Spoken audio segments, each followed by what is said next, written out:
we see this stuff as primitive, as, kind of weird and crazy. We call a lot of these things rituals, sacrifices and stuff that means bad things to us. But to these people, to the ancients, this stuff was normal. They understood what it was and what they were doing. They understood the meaning behind it and the science behind it. See, we took those aspects, those things that they was trying to get out of these so-called rituals in their culture. We took these things and we identified them with math and science and things that we invented, things that, human beings made up. But to the ancients, this was just normal stuff, normal common sense stuff, normal things that they understood how to do to bring about results, to change their reality. And when you start to understand that and think about it in those contexts and just say, this is something that is natural, there's power to it. These people were doing this stuff for a reason.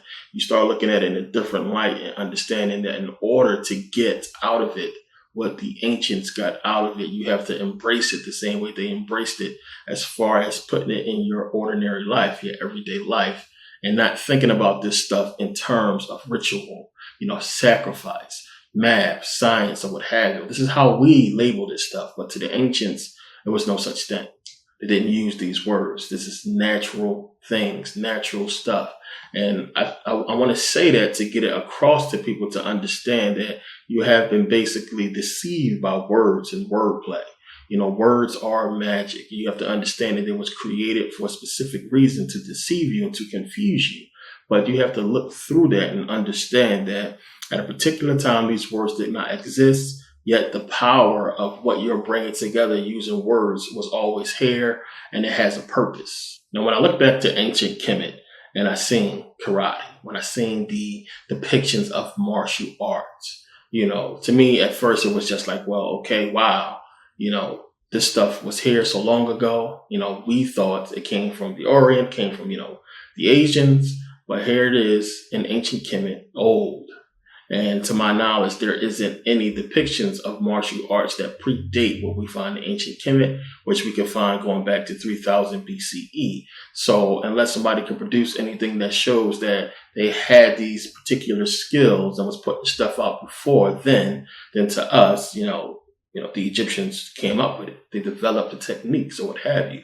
But from looking at it, you would just think, hey, this is about, self-defense, martial arts protection, Kemet always was under threat at some point in time. But when you go back 3000 BCE, it wasn't too much problems that you would think they would need to develop such a, technique and a strategy.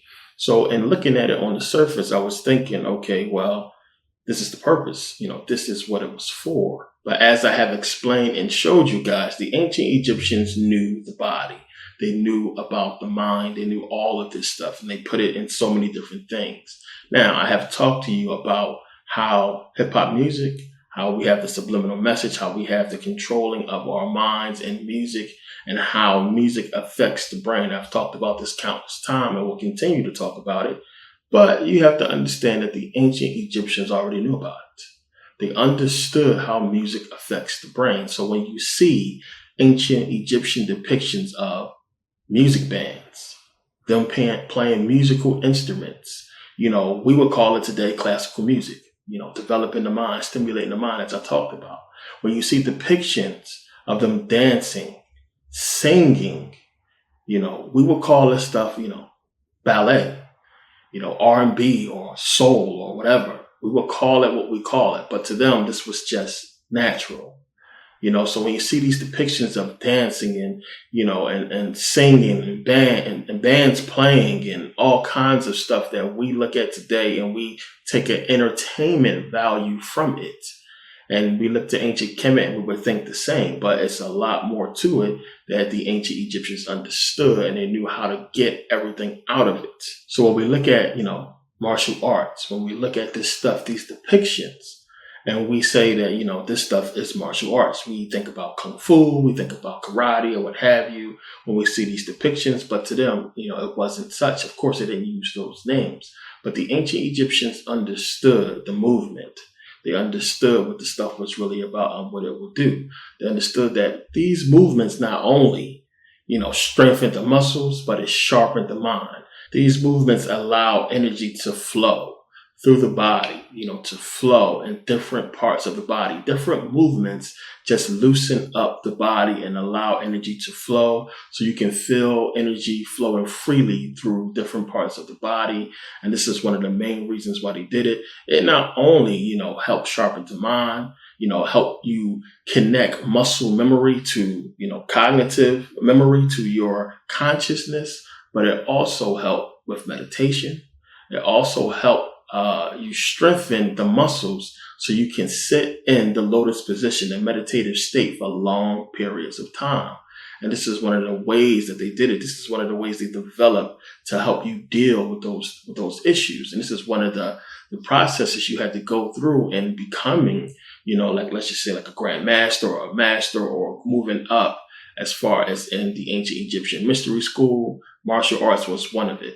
And you had to understand, about the body, of course, and that these movements were to loosen you up, to help energy flow freely. When the Asians talk about chi flowing through the body, they understood all of this, and that energy needed to flow freely, and you needed to be loose and be able to be comfortable to sit in that lotus position for long periods of time to meditate.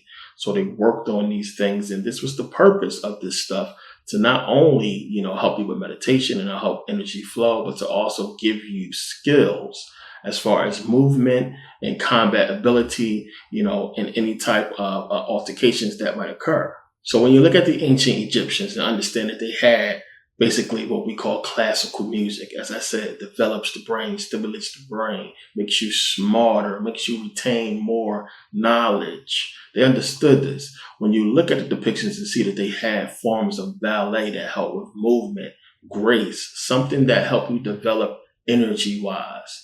All these things that we see, that we find today in our society, that we look at too as being refined, showing that these people have class, that they are of a high status because they, partake in such events. So as I talked about in the calculated destruction of the black man and woman, about how they got all dressed up and fancy and went to watch people, put on tutus and do ballet and, play classical music or what have you.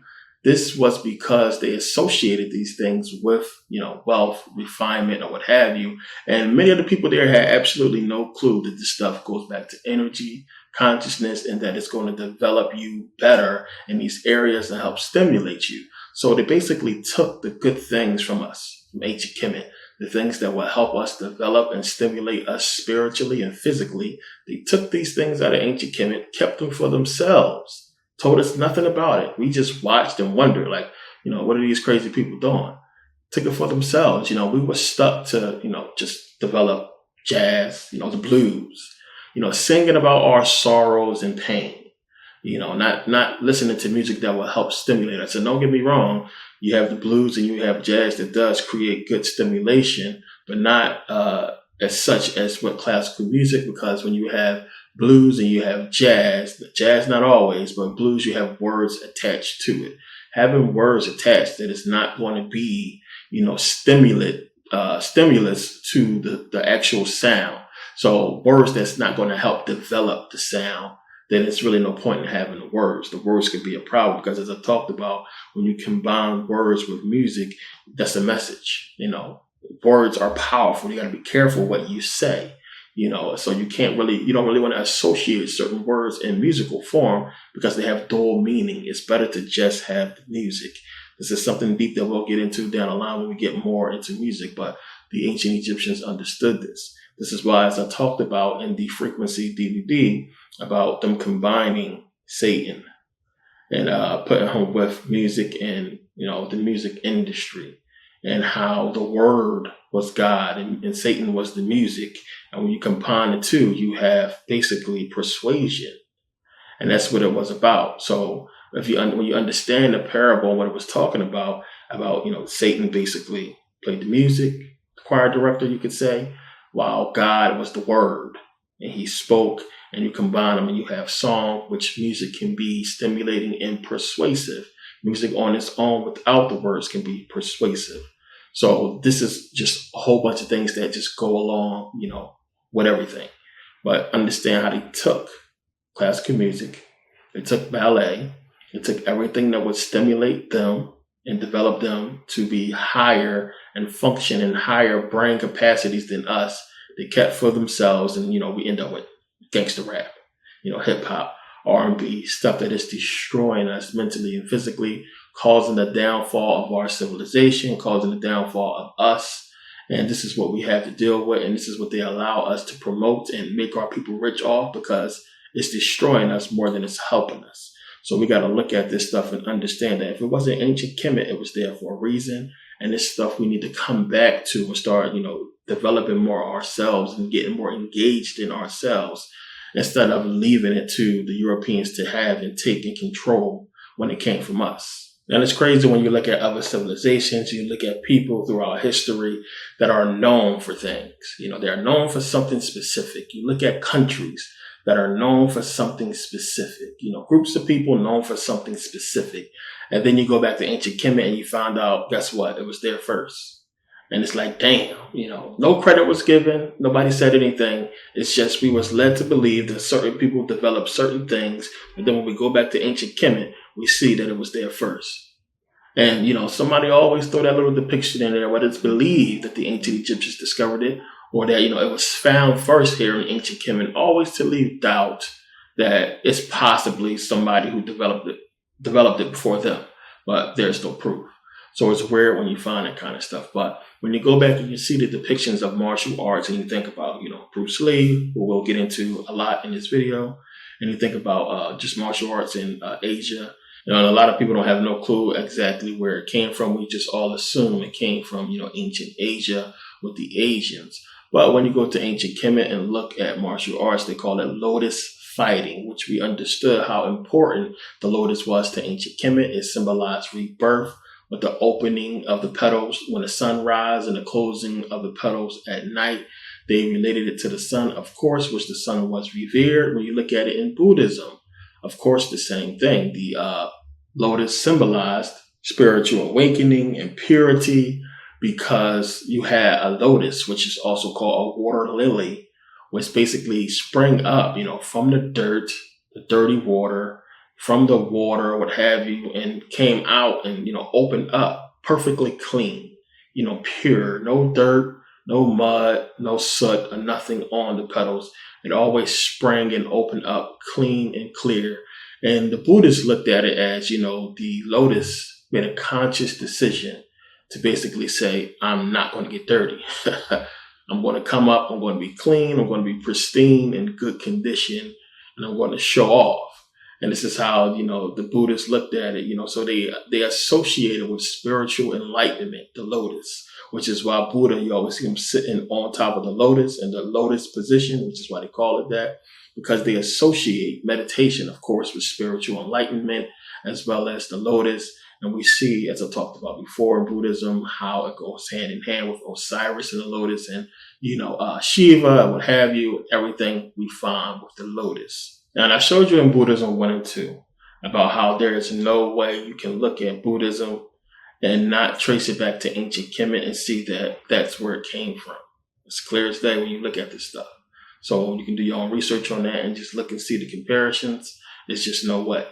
So you have to think about, ancient India, trading, and what was going on around that time.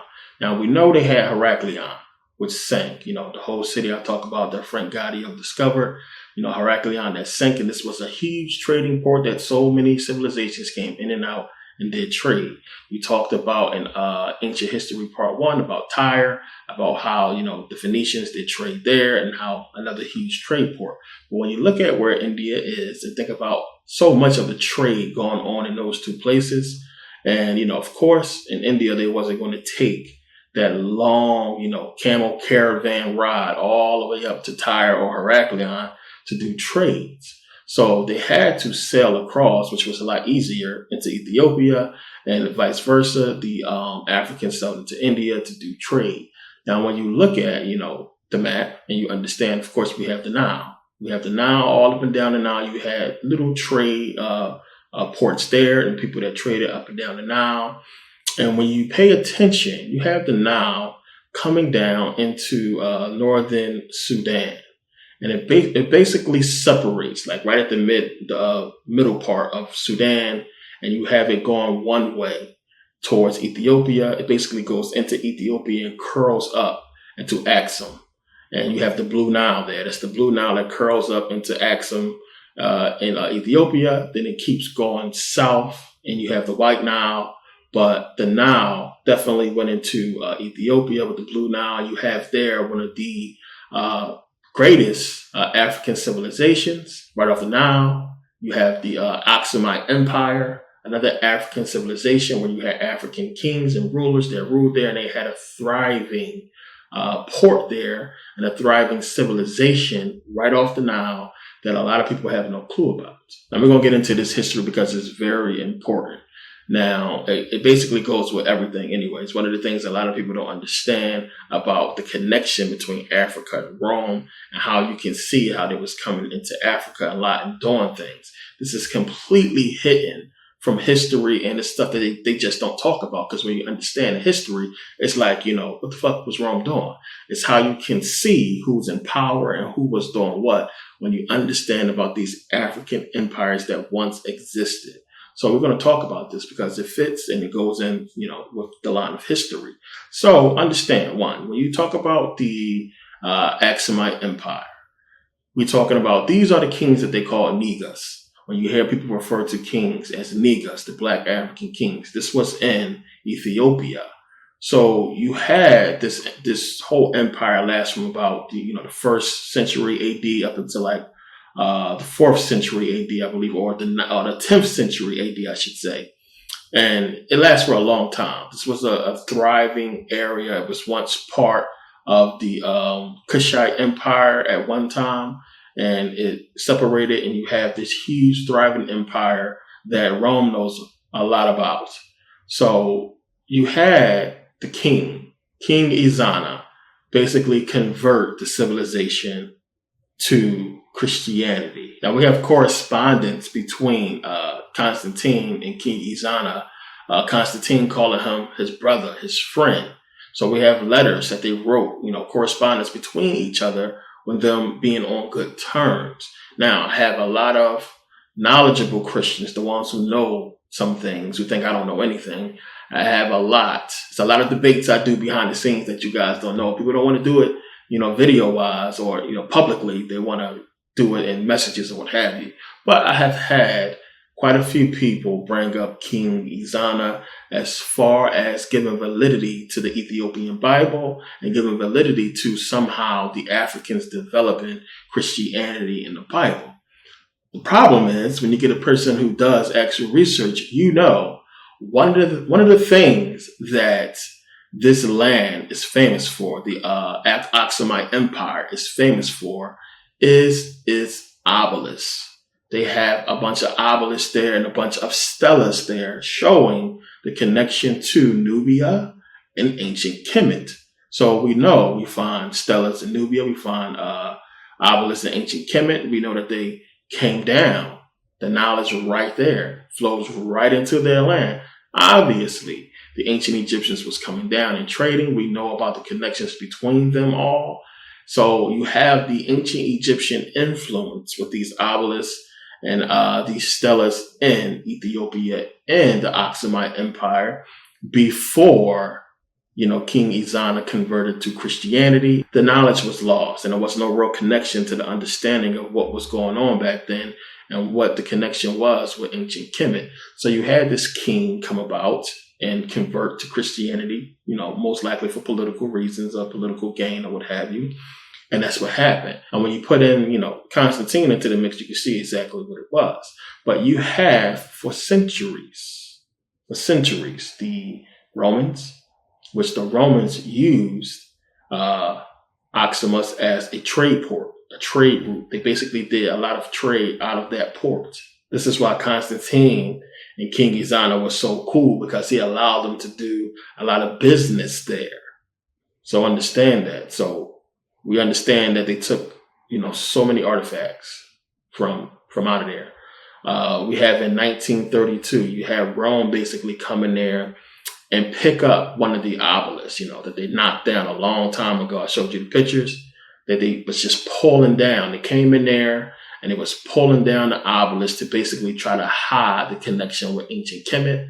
And they came in Oximus and pulled down a lot of these stelas and a lot of the obelisks, and they broke. A lot of them broke, when they came down. So you had in 1932 Rome come in there and basically pick up the pieces of one and take it back to Rome. So when you go into Britain, when you go into a lot of these museums, you find a lot of ancient Egyptian artifacts, a lot of African artifacts, because the Brits, you have the Romans, you have a lot of these civilizations, these people coming into African civilizations, ancient civilizations, and stealing artifacts. If it wasn't for people like Richard Pankhurst, who basically leads a team who goes into a lot of these countries and try to get the artifacts back, the Ethiopians wouldn't have gotten back the obelisk from Rome. They got it back in 2005 because they led a team and did a lot of lobbying to get that obelisk returned back to the Ethiopians. In 2005, they got it returned back. But you had the Africans and you had a lot of European groups who have for years. It's another thing that is not talked about that a lot of people don't know about. That's why I always try to talk about unity, because I've seen it in action and I've seen us get things done with unity. But if it wasn't for these Africans working together with these Europeans to go into a lot of different places, not just in Europe, but in Asia as well, into a lot of these museums that have a lot of African artifacts, to get these things returned back to the people, because this stuff was stolen. It's stolen property. You can't just go into somebody's country and town because it's in turmoil, because of some kind of war that was basically inflicted on them, and just take their possessions, their valuables. Yet it has been done to us for centuries, of course. A lot of people don't even have a clue that Rome attacked Ethiopia, that Rome and Ethiopia went to war. People don't remember that Rome used chemical weapons on Ethiopia. This was around the time that Haile Selassie was in power, and he went to the United Nations and complained about it. So when people start talking about this Ethiopian Bible and Ethiopian creating Christianity or what have you, they don't know their damn history. They don't know what they're talking about. You have to go back and look at what was going on back then to understand that the Romans was coming in there for hundreds of years, for a long time, destroying shit, stealing artifacts. They pulled down a lot of those obelisks, the one they could pull down. They stole one. And this is what has been going on in so many different places in Africa. It's no coincidence that you go into the Sudan, you go into Ethiopia. As I talked about, what the hell is these people doing with a president, with a constitution that is Roman? And you have the Moors bragging about constitutions and shit like that. And come on, it's bullshit. Pay attention to what this stuff is about. The Roman Senate was set up the same way. They came in there, and you have to understand that we've been warring with these Europeans for a long time, and they have won in every single case. You have some places that's so remote that they don't want to go into, that they leave alone, because for the most part, it's not that much resources there. But any other place, they either turn the people against each other. They find one tribe that doesn't like another tribe, and they arm them or train them to go in there and wipe out other Africans, and we just so lost and don't see what this whole thing is about, that these Africans just do what they got to do sometimes to survive, because they in fear that their village will get wiped out if they don't. But also, a lot of them are, basically poor, and they need, stuff to survive, and supplies or what have you. So we see despicable things happen in Africa, but they are encouraged, influenced, and pushed, and in every way backed by these Europeans and these European powers, and they know exactly what they're doing. So we know why they're in Africa. We got to understand that. But you got to understand, to get back to my point, that, when you go back and look, the reason why this history is important, because it establishes a connection between, India coming into Ethiopia. When we look at those trade routes and understand that the Egyptians was coming down the Nile, that the Indians was coming over into Ethiopia, and they was trading right there. And in the Axumite Empire, the Axumite Empire, they was trading right along the Nile. They was trading with Ethiopia, and all the proof is there. The artifacts is there. The correspondence, the contacts, everything is there to show this connection. And that when you see the influence in Ethiopia, of course, you can imagine that the influence when the Indians came into Ethiopia, they could see it. and that when you had the Egyptians travel over to India and, what have you, that the influence definitely was brought there as well. And this is how Buddhism was, basically traveled, and how we can see it accepted by many different cultures. So when we look at the depictions of karate and martial arts in ancient Kemet, we can see that this is clearly where it generated from. Which karate, karate, you have ka, which is your energy or soul. We know Ra, which is the sun, or your pineal gland, your third eye, dealing with the mind. And you have Te, which means you, your body. So we have karate. Karate is mind, body, and soul. When you put it all together, mind, body, and soul as one. So we look at this and understand the spiritual aspect and, the deep connection from karate and how it can translate into what the ancient Egyptians talked about and what they talk about in spirituality terms and, Buddhism, ancient Kemet, or what have you. So a lot of people, when they look at India, they don't look at India and think about martial arts. And that's crazy because India has a very ancient history, still to this day, going back with martial arts. We find unbelievable skills. When you think about kickboxing, remember first, you had the people migrate over into India before they even got into Thailand, before they became the Thai people. They was in India first. So, which is why we see India taking Buddhism over to Asia, and India taking kickboxing, the fighting techniques into Thailand. So you got to think about that. A lot of people always don't make that connection. When you look at Thai, it is a lot of Indian tradition mixed up in there. When you travel a lot, you see it. When you go back and forth to both places, you can see the mix.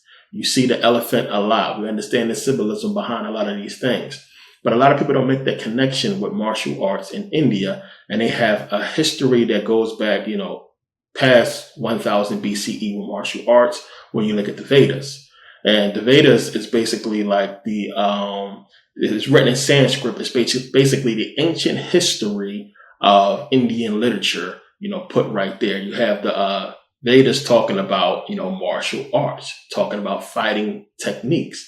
You have the Dharma Veda, which translates into the science of archery, where you have them do techniques with the bow and other techniques using other weapons and, martial arts, combat skills or what have you. You have also Malayada, which translates into combat wrestling. And we know how important combat wrestling was in ancient Kemet, what we talked about before with the Egyptians holding wrestling competitions with the Nubians. So we have Dharma Veda, which goes into the science of archery and the military science of India. You have Malayada, which deals with combat wrestling. And we can see in ancient Kemet clearly, they used the bow. We can see about combat wrestling. We can see how all this stuff, corresponds with each other, how we find it in the civilizations in ancient Kemet and in India. So it's not a coincidence that we find wrestling in ancient India and we find wrestling in ancient Kemet and Nubia, what have you, because they share a lot of the same spiritualities and practices and what have you. So now we have Bodhidharma. And a lot of people don't know about Bodhidharma unless you really get into Buddhism. And Bodhidharma, which a lot is not known about his young life. He's believed to be a prince, son of an Indian king. And Bodhidharma was a Buddhist monk. Bodhidharma is considered basically the first Chinese patriarch because he's credited with bringing not only Chan Buddhism into China, but being one of the forefathers of Shaolin Kung Fu. So the legend goes with Bodhidharma, he came into China and went to the Shaolin Temple and noticed that the monks there could not meditate for long periods of time without falling asleep. So Bodhidharma, understanding and having the techniques and knowledge about meditation, as I talked about before, when you pay attention to what the ancient Egyptians was using the techniques for, and when you go to Kemet, you can see they have on a lot of the on the walls and a lot of the the pillars or what have you, you can see the techniques, the stance that they took in preparing for meditation. So again, this is another one of the ways we can see how the connection comes together with Buddhism and ancient Kemet, because Bodhidharma understood these techniques, and we can look at India as well and understand that, yes, they do have an ancient history of martial arts. And obviously, Bodhidharma knew it, and he brought it into the Shaolin Temple in China. And the fact that they recognize him as being the first patriarch is huge. It's huge for Buddhism. It's huge for understanding the history of Buddhism, which a lot of people are ignorant about and believe that Buddhism began in China with the Chinese. And a lot of times when we see monks, we don't always see the monks in India. A lot of people look at the yogis in India and go more towards that, Hinduism or what have you. And a lot of people don't like to make that connection with Buddhism in India and the fact that, the Indians brought Buddhism into China. So you had Bodhidharma bringing Chan Buddhism into China, teaching it to the Chinese, teaching the Shaolin monks these techniques. And a lot of people connect Shaolin with Kung Fu. And they go hand in hand, not knowing that before they ever known Kung Fu, they were just monks who knew no fighting techniques or what have you, until Bodhidharma came in there and began to teach them a series of stances, a series of moves and things to help them develop and to be able to meditate and stay in a meditative position for prolonged periods of time. So Bodhidharma came into the Shaolin Temple and taught them techniques and movements to help build their strength and endurance so they can sit in the meditative lotus position for long periods of time, so they can help and develop with meditation or what have you, so they can have combat techniques and self-defense techniques at their disposal and to use and develop, which of course we know they did. So, a lot of times when you see depictions of Bodhidharma, he looks white. You see him like looking white with a long beard. And Bodhidharma was talked about by different civilizations. So, he existed, he's a real dude. So the Japanese talked about him, of course, the Chinese and people in India, what have you. So he's written about by many different civilizations. So this is a real dude that existed. And Bodhidharma, he had blue eyes. They called him the blue-eyed barbarian. And because he was supposedly like stocky dude or what have you with this long black beard. He was in good physical shape, as they describe him. He was no joke. Now, he probably looked like this guy right here. You understand, African people, we have blue eyes too. Indian people have blue eyes as well. So a lot of people want to, of course, bring them over to the European side and say, yeah, you see, Bodhidharma was, European now. We have those eyes as well. We have, of course, the long beards and what have you. And I believe that if you've seen the League of Extraordinary Gentlemen with Nemo, I think this is where they used Bodhidharma when they created Nemo. Even if you go back to 20,000 Leagues Under the Sea, where you have Captain Nemo and everything, I don't really give you an understanding about his origin or what have you. But Jules Verne, the guy who wrote the book, has another book called Mysterious Island, where you have Nemo, basically, whose name was Dakar, who was a prince.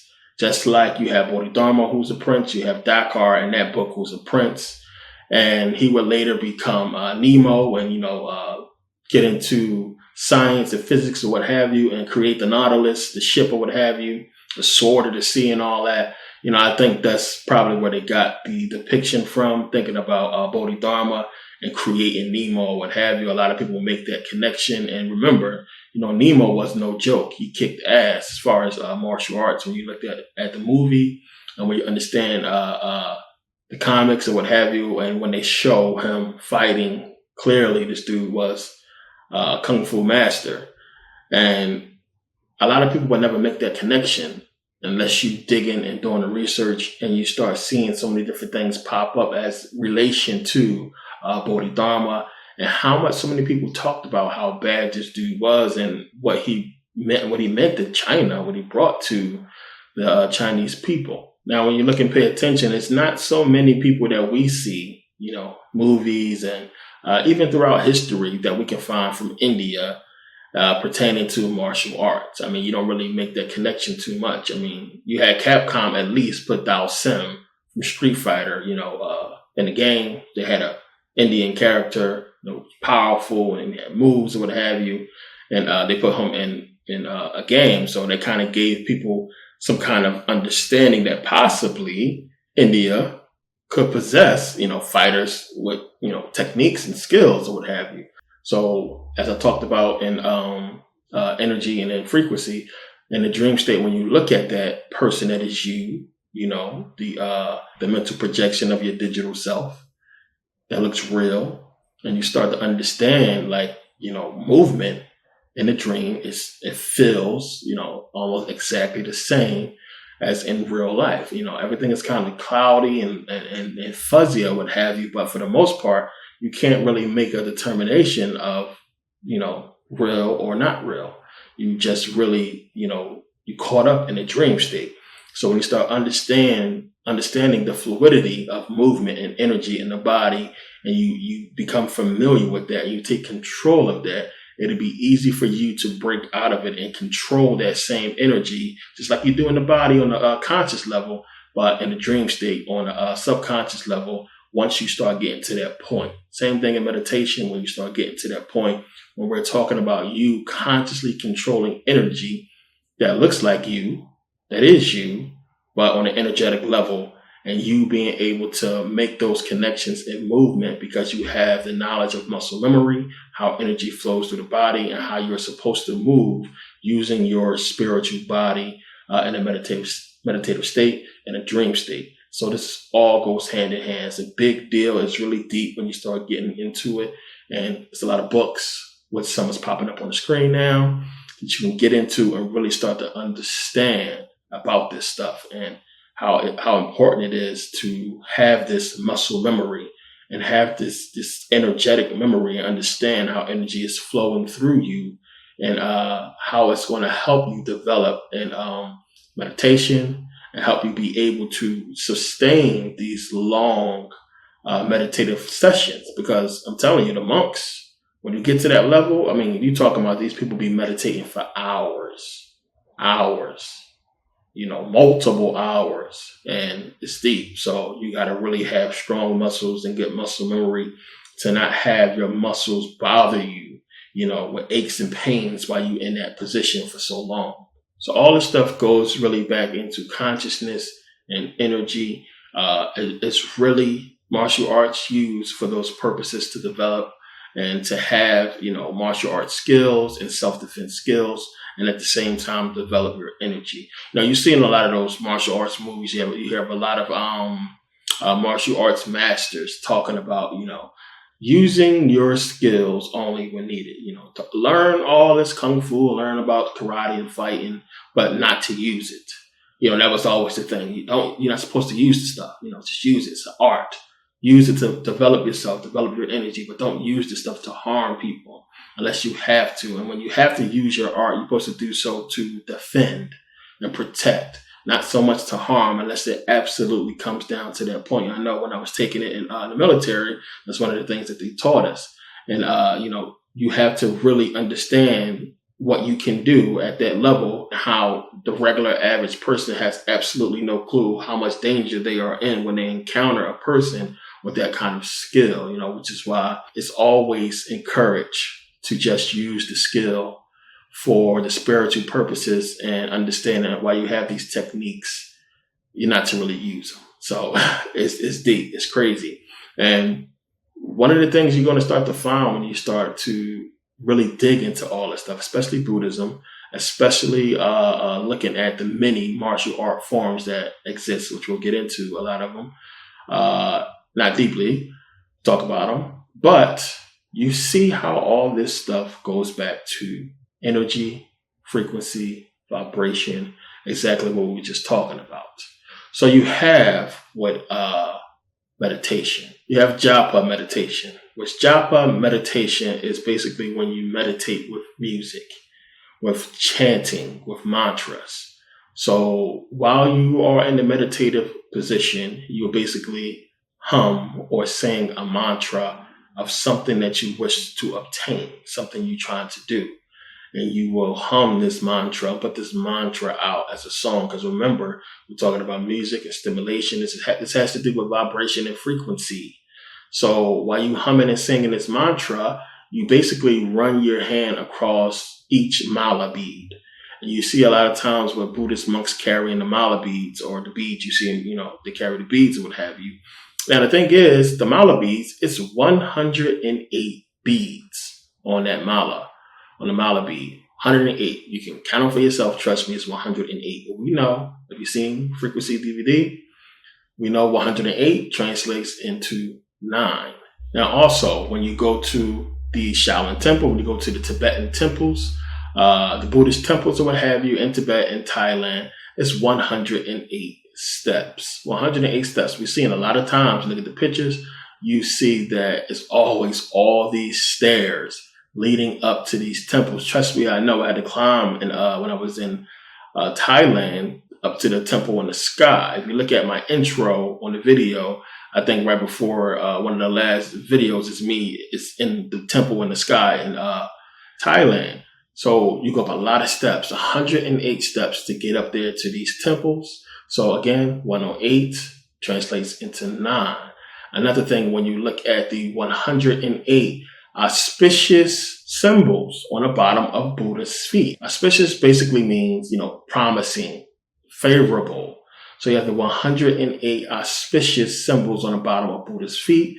When I went to Thailand, again, I took the picture with the Buddha statue for a reason. I took a picture by his feet for a reason because I understood what was on the bottom of his feet, which I also clearly took a picture of that. And you have these 108 symbols again. 108 equals 9. Here we have again that number 9 being really important.